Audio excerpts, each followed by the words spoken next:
साथियों नमस्कार, आप सभी का हार्दिक स्वागत अभिनंदन। उत्तर प्रदेश के पंचायती चुनाव में अब वो सरगर्मियों की तरफ बढ़ रहा है, बढ़े भी क्यों ना, क्योंकि उत्तर प्रदेश का ये जो चुनाव है बहुत ही महत्वपूर्ण है।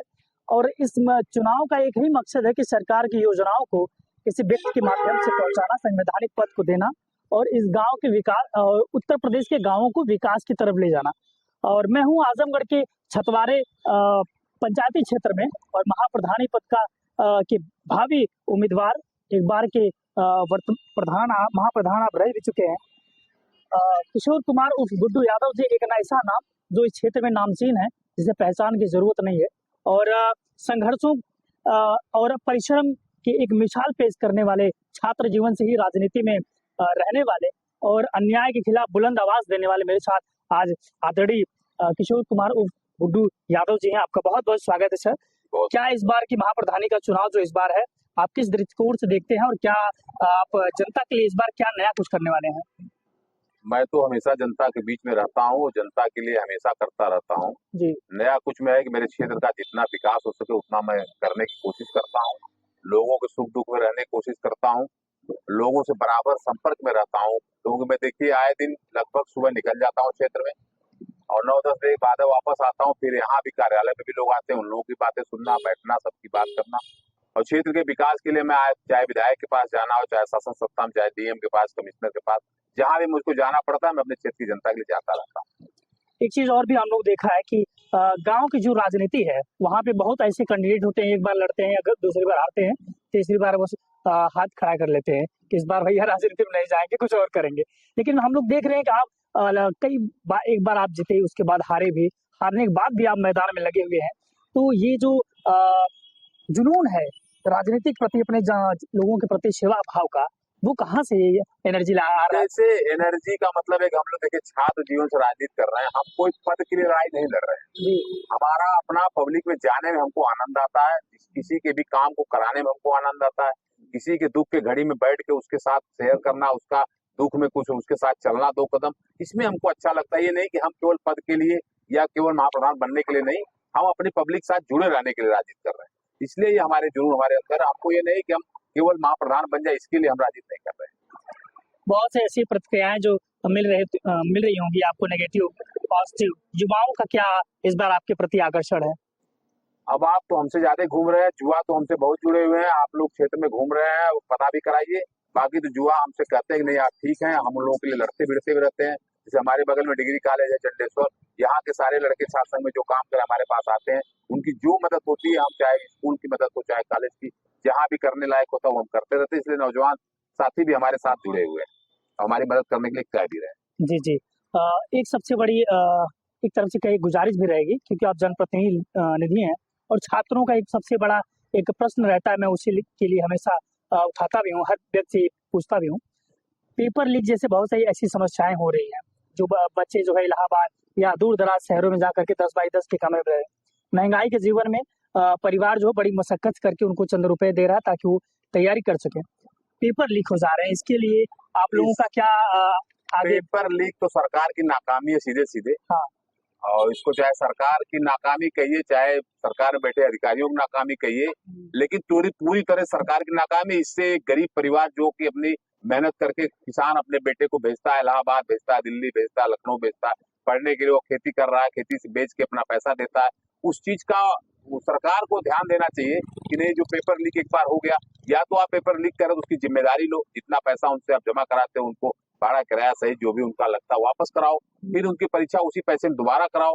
लेकिन ऐसा हो नहीं रहा है, इसलिए मैं छात्रों के साथ तो हम लोग हमेशा खड़ा रहते हैं। इस मैटर पे तो हमेशा खड़े हैं, क्योंकि इसको हम लोग भी झेल रहे हैं, हम लोग भी समझ रहे हैं। ये बड़ा मुद्दा है, इसमें सरकार की नाकामी। एसआईआर एक बड़ी अभी प्रक्रिया भी चल रही है, और एसआईआर जिसे बिहार में आपको परिणाम भी देखने को मिला है, बहुत से ऐसे लोग जो है वोट देने से वंचित रह गए। तो उत्तर प्रदेश में आप लोग क्या एसआईआर के लिए क्या प्रयासरत हैं? हम लोग पूरा प्रयासरत हैं एसआईआर में कि जितने लोग भी हैं, मैं सबसे आपके माध्यम से, आपके चैनल के माध्यम से अपील भी करना चाहूंगा कि जितने लोगों के पास फॉर्म पहुंच रहा है, जल्दी से जल्दी पूरा अपना डॉक्यूमेंट दे के भर के इसको जमा करें। अगर कहीं कोई समस्या आ रही है तो हम चूंकि समाजवादी पार्टी की राजनीति करते हैं, जैसा आप लोग जानते होंगे, तो समाजवादी पार्टी के भी अपनी पार्टी की तरफ से एक बीएलओ बनाए गए हर गांव और उस बूथ पे, उनसे भी आप संपर्क कर सकते हैं। या वहाँ के जो बूथ अध्यक्ष हैं उनसे आप संपर्क कर सकते हैं, या जो सरकारी बीएलओ हैं उनसे आप डायरेक्टली मिलकर कोई समस्या आती है तो हम लोगों से बात कर सकते हैं, हम लोग उसके लिए तैयार हैं। एक सबसे बड़ी समस्या और रहती है जो गांव में जो जमीनी झगड़े विवाद है, राजस्व विभाग की बहुत ऐसी कमियां जो समस्याएं आ जाती हैं। अगर आप इस बार महाप्रधान पद के पद पर चुने जाते हैं, जनता आपको आशीर्वाद देती है, तो उस गांव के जो जमीनी विवाद जो है उसके लिए आप लोग क्या प्रयास करेंगे? देखिए, मैं गांव में अगर कोई आबादी वादी की विवाद होता है तो मैं जी। व्यक्तिगत रूप से आप पता करिएगा, मैं जाता हूँ, लोगों से मिलता हूँ, कोशिश करता हूँ उनको वहीं हल किया जाए।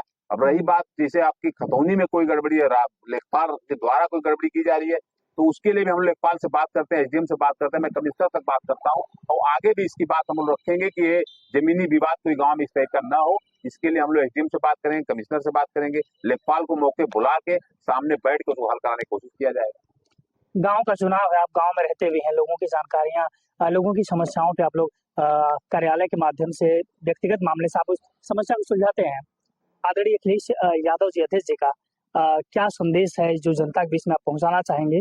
और इस बार का उत्तर प्रदेश का जो 27 का चुनाव विधानसभा का भी आएगा, अभी पंचायती चुनाव आप देख ही रहे हैं, इस पे क्या प्रतिक्रिया है, क्या आप कहना चाहेंगे अपने देश की अखिलेश जनता यादव जो बताना चाह रहे हैं, जो राष्ट्रीय अध्यक्ष जी हमारे बताना चाह रहे हैं पब्लिक को, तो आधा तो आप ही ने बता दिया कि अभी आपने बताया कि नहीं पेपर लीक हो रहा है, उससे कितनी हाँ, समस्या है। तो जी, पेपर लीक बड़ी समस्या है, बेरोजगारी बड़ी समस्या है, उसके बाद आपके समझ लीजिए कि आए दिन कितनी महंगाई हो गई है, उसके बारे में आप यही सब बातें हैं जो कि हमारे राष्ट्रीय अध्यक्ष जी कहते हैं कि आप लोगों को समझाओ, बताओ। आप देख भी रहे हैं महंगाई चरम पे अपने है।